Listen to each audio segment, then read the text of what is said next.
Coming up, beat the heat, what you need to do when temperatures soar. Then Labor Day travel. Some important tips if you and your family are getting on a plane this weekend. Also ahead, people are fawning all over our picture of the week.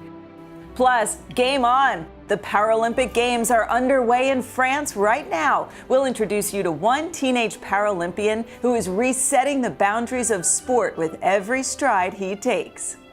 My goal is to go down as the greatest Paralympian of all time, but I don't want to reach greatness in the sport of track and field for superficial reasons. I want to use track and field, I want to use the Paralympics, this platform, as a catalyst to normalize disability and be an example of what is possible as an amputee. And meet the world champions. This Little League team from Lake Mary, Florida is capturing America's hearts this week.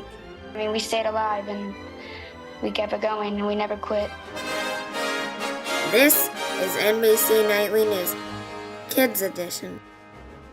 Welcome back to Nightly News Kids Edition. It's so great to be with you. I'm Dylan Dreyer, filling in for Lester this week, who is taking some time off. We have an awesome lineup ahead, including Kate the chemist. She's here with some cool experiments you can try at home. Plus, a little later on, we can't wait for you to meet this 19-year-old Paralympian who is breaking records and breaking barriers. I am a first-hand example of the power of sports when you have a physical disability, especially. But first, let's begin with the summer heat. Temperatures are soaring this week again in parts of the country as the heat is expected to keep building in places like the Mid-Atlantic and Southeast. It's a topic we've covered before on this program and one I keep a close eye on. So we thought it was important to remind you of how you can beat the heat and stay cool. So when the summer heats up, what can you do to cool off and stay safe? First, remember to stay hydrated and drink lots of fluids. We want you drinking before you even feel thirsty. So that means as soon as you get up in the morning and you know you're going to be spending a lot of time outside, just start drinking water. You can spray it. You can also play in it. Think playing in a pool or running through a sprinkler.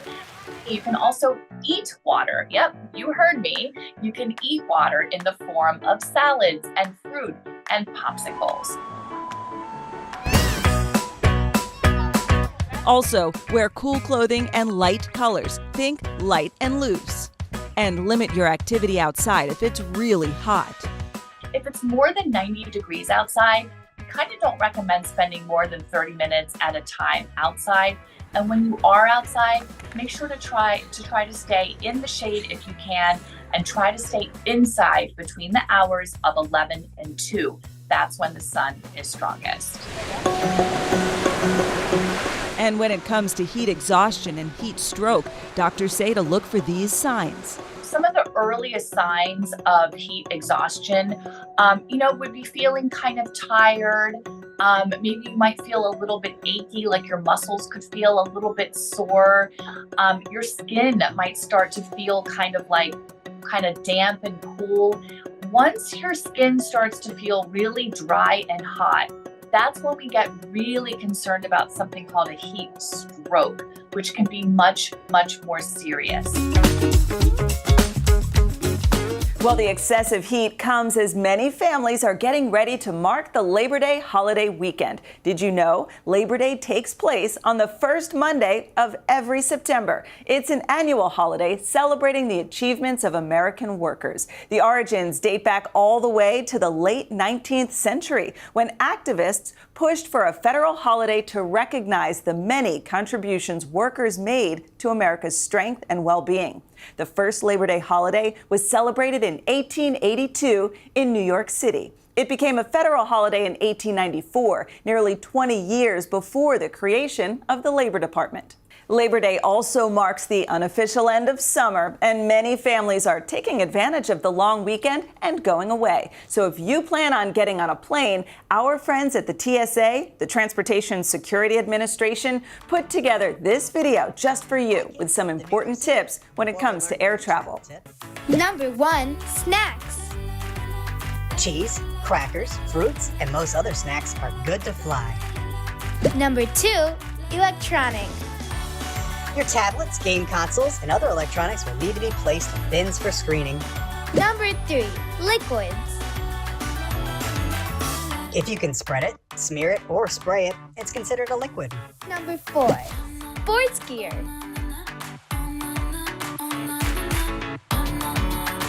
Some sports gear must travel in your checked bags. We've learned a lot today. Stay tuned for more TSA travel tips just for kids. Safe travels.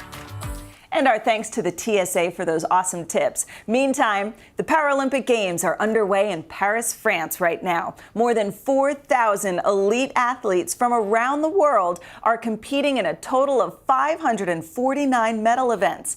Did you know this is the first Summer Paralympics held in France? The Paralympics is a major sports competition exclusive for people with disabilities. Among the athletes competing, an American teenager from Los Angeles who will be taking part in his second Paralympic Games. And Ezra Freck is not just breaking records, he's breaking barriers too. Lester Holt has the story.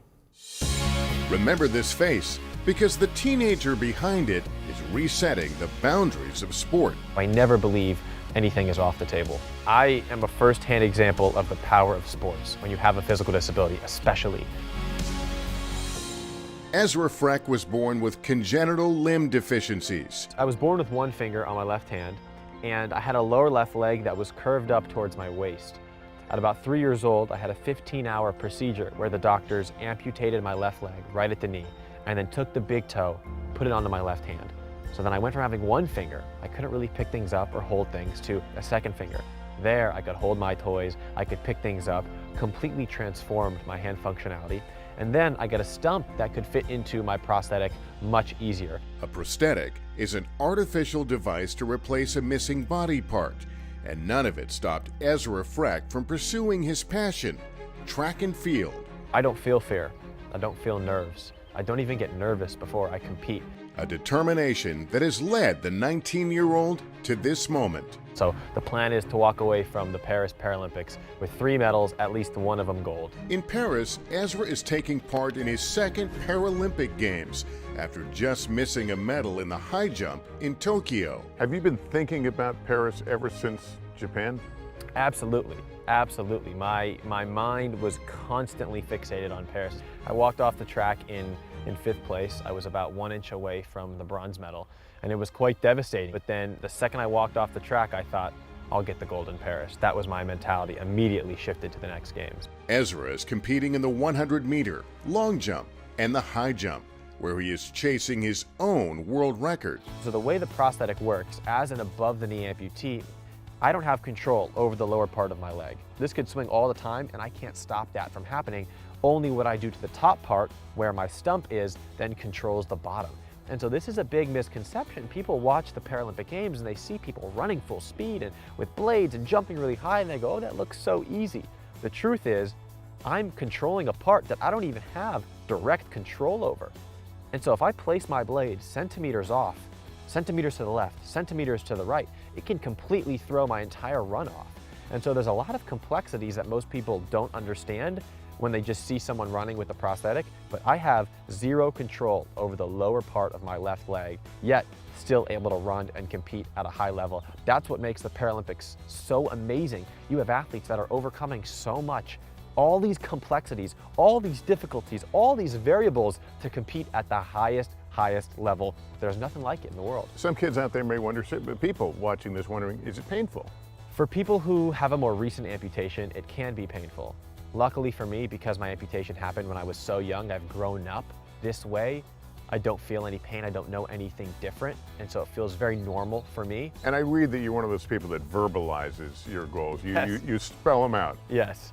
Yeah, I think that's important, right? I think most people fail to vocalize their goals because they're afraid they're not going to accomplish them. And for me, not vocalizing my goals is a first sign of a little bit of insecurity. I think in order to accomplish something, you must believe you're capable first. That's the first step to accomplishing greatness.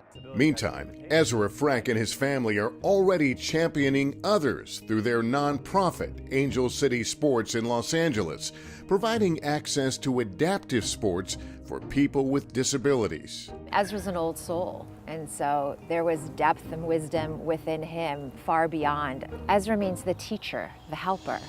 So when he was born, we said, you child, you're going to teach this world about how beautiful it is and how diverse it is and all its different flavors and colors, and you will be that child to teach this world. But I think the thing that Ezra has for the whole world is goal manifestation.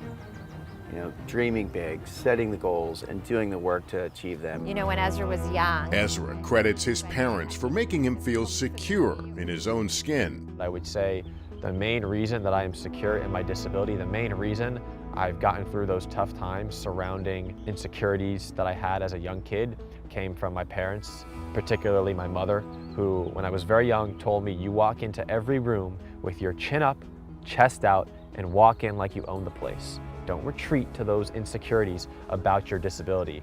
And so my biggest challenge was learning to get past that, learning to accept myself, embrace Ezra Freck for who he is beyond the disability, and that came directly from the love and support from my parents and the confidence that they instilled in me as a young kid. That confidence is evident today. I truly believe my confidence comes from the preparation, from the work that I put in behind the scenes, and feeling confident in my abilities that there is nothing to be worried about, nothing at all. This is a really premature question, but I'll ask it anyway. What would you want your legacy to be?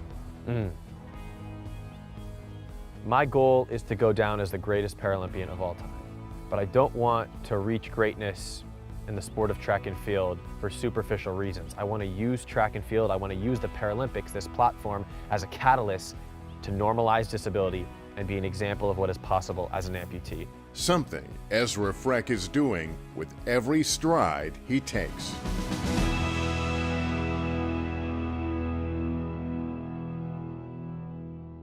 Lester, thanks for bringing us that terrific story. And just a program note, you can watch the Paralympic Games across all NBC Universal platforms, including streaming on Peacock.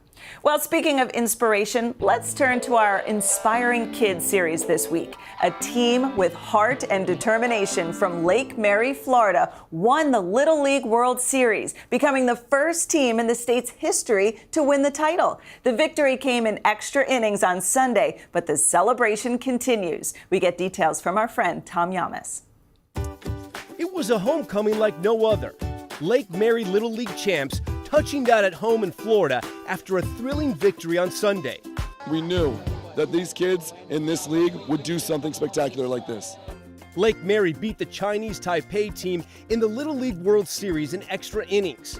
A walk-off bunt by 12-year-old Hunter Alexander led to the winning run. Here's what Hunter remembers. Once you made contact and the ball started to roll, tell me everything you were thinking. I was thinking just stay fair, stay fair. And then I look up and nobody's at first, and that was just great. Did you see him throw the ball like into right field? Yeah, right after I looked up and then I see that ball flying by me, I'm like, let's go, and we won it, and then everyone comes out. For Lake Mary, celebrations on the field and all the way back in Central Florida. I got like 100 texts right after the game just from my friends telling me, great bunt, good game, congratulations. What do you think you learned from that game? Keep fighting. I mean, we stayed alive and we kept it going and we never quit. A victory not only for these little leaguers, but for the state. The first for Florida after 9 tries, all because of that bunt heard around the world. Tom, thanks so much. And kids, way to go. Now for our picture of the week. Say hello to this adorable addition to the Queens Zoo in New York City. This tiny poodoo fawn just made its public debut. The South American deer was born back in late June, weighing about 2 pounds. The zoo says this fawn will grow to weigh up to 20 pounds and could be as much as 17 inches tall. The southern poodoo is one of the world's smallest deer species and is listed as near threatened by the International Union for Conservation of Nature. It is a native to Chile and Argentina, where its population is decreasing because of factors including development and invasive species. Okay, time for our pop quiz. Earlier this week marked National Dog Day, a time to celebrate our favorite four-legged friends. So the question this week, what part of a dog is unique like a human's fingerprints? Is it A, nose, B, tail, or C, paw? I'll give you a few seconds to think about it.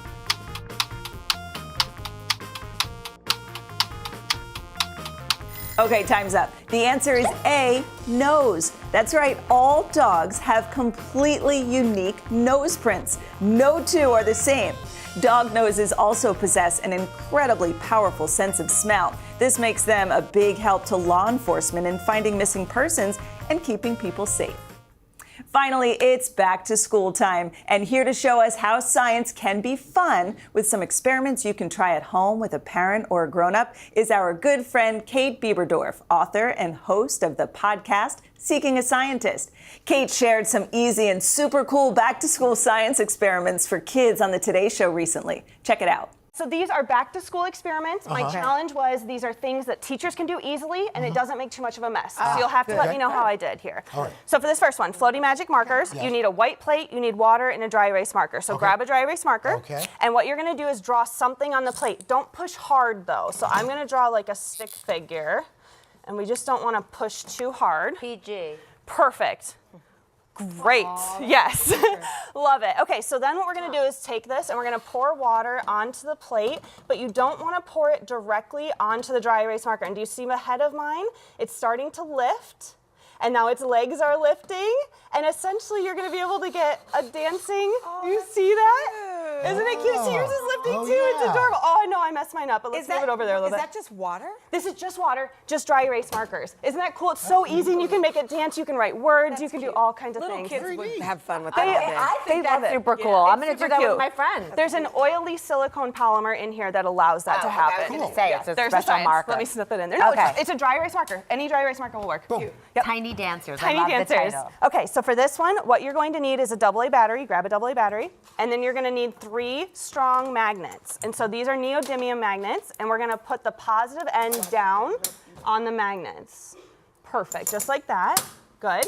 And now what we're going to do is take our tiny dancers and you put them on top. Tiny dancer. And they spin. Isn't that cute? And so some of them work better than the others. There we go. There's one. Mine. Yeah, yours is working really well. Isn't that cute? Can I touch it? Yeah, you can touch it. You can totally touch Tiny it. dance. And so they spin around, and they're a little finicky, Why is but that? they go. Isn't that there? Oh, there it is. Perfect. And what causes that? It's an electric motor. And so we've got electrons spinning like this, and there's a magnet at the bottom. And so as soon as the electrons get there, they get pushed. Now, if we were to flip the battery around, it would spin in the opposite direction. So this is clockwise. It's going to go counterclockwise over there. Isn't that cool? So I love it, and I love how into it you are. It's so neat. It's so neat. Okay. So now we have something called string slime. String slime. So what we're going to do here, we've got 2 teaspoons of calcium chloride. We're going to go in there. Can you stir that for me? Okay. And then here we're going to dump our string slime directly into these little do this shot right glasses. here? Yeah, perfect. How much? However much you want. Okay. So shout out to Steve Spangler for making this commercially available, because I usually do this at home, but you can just you grab these, they come just like this. Okay. What you're going to do is grab a syringe, go into the syringe, into the string slime,